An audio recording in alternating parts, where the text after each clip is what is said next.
Tomorrow is going to be one of the most important days Formula One has had in a very long time, and I don't say that lightly. Tomorrow, April 9th, the FIA, Formula One, every single team and every engine manufacturer sit down in one room. The entire point is deciding if the 2026 rules that caused chaos in the first 3 races can be fixed before Miami. 3 weeks. That's all they have. And what gets decided could change the sport for the next decade. So today I want to walk you through everything. The problems, what's on the table, who wants change, and who's trying to block it. And what this all means for you as an F1 fan watching Miami on May 3rd.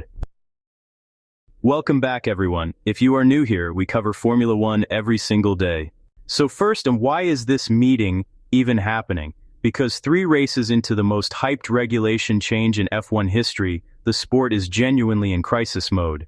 And that is not me being dramatic. That is the word people inside the paddock are actually using.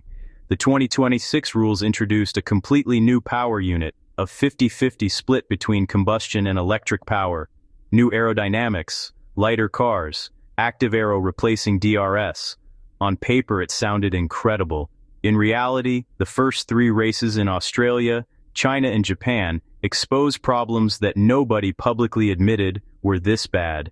And the 2 biggest problems, the ones that have the whole paddock in agreement that something has to change, are safety and the speed collapse on the straights.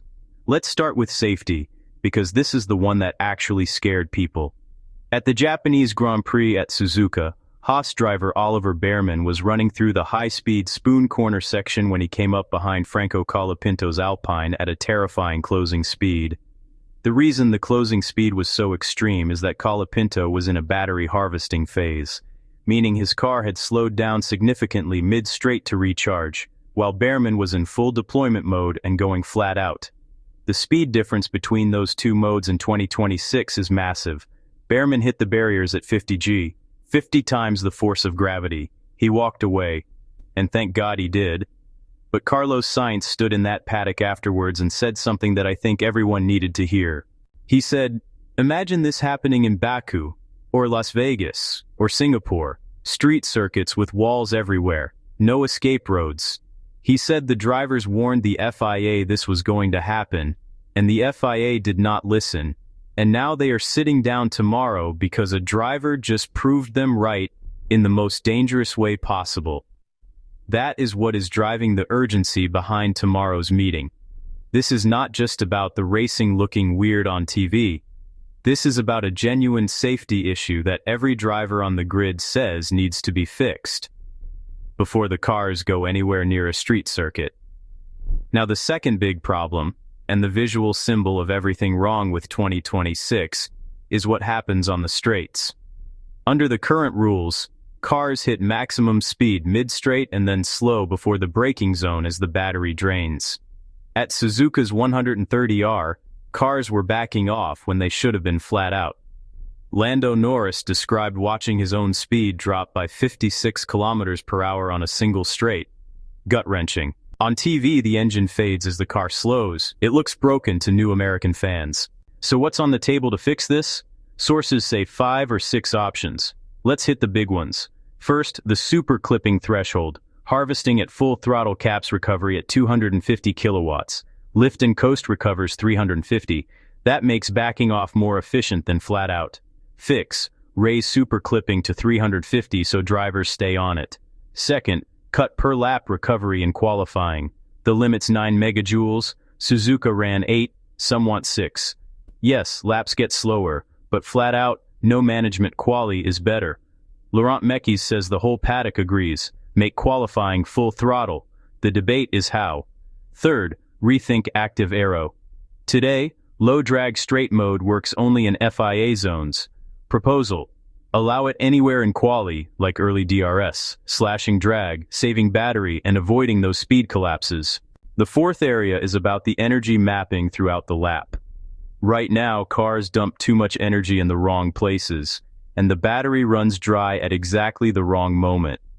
The proposal is to smooth deployment lap to lap so it's consistent and predictable, for drivers and for the car's own systems. Leclerc said in China his power unit algorithm cut deployment at the worst moment in quali. Lifting off actually penalized the car. That's a regulation problem, not a driver one. The fifth fix shifts the balance slightly back toward the combustion engine. With roughly 400 kilowatts ICE and 350 electric, nudging the ICE side could ease harvesting desperation and make the cars feel more natural. Now here's where it gets complicated. April 9 is a virtual technical meeting, ideas and proposals only. The actual vote is April 20th. Then it goes to the World Motorsport Council for sign-off. And teams still need time to push software updates before May 3rd in Miami. 3 weeks from agreement to race day, and one more layer. Not everyone wants change. Mercedes and Ferrari, both winning now, are reportedly resistant. The rules suit them. They've mastered energy management. Change could hand rivals an edge. Red Bull would benefit, and Helmut Marko says he's not sure this can even be fixed within a single season. So here is where we are going into tomorrow. F1 is having the most consequential off-track meeting since the major regulation reset that kicked off the hybrid era back in 2014. The problems are real. One of them is a genuine safety issue that already sent a driver into the barriers at 50G. The solutions exist on paper, but implementing them in 3 weeks before Miami is a massive logistical challenge. And the sport's two most powerful teams are sitting at the top of the championship with every reason to slow walk any changes that could hurt them. Whatever comes out of tomorrow's meeting is going to define what F1 looks like for the rest of 2026. If they get the fixes right, Miami could be the start of something genuinely exciting. If they get it wrong, or if nothing gets agreed, the problems only compound as the season moves to street circuits in Baku, Monaco, and Las Vegas, where the safety risks become even more serious. I will be back tomorrow with a full reaction video breaking down exactly what was decided and what it means for Miami. Make sure you are subscribed so you do not miss that one, because it is going to be one of the most important F1 videos I have made this year. If you found this useful, hit the like button, drop your thoughts in the comments. What do you think they should fix first? Safety, qualifying, the speed drop? Let me know. I read every comment. See you tomorrow. Stay on the racing line.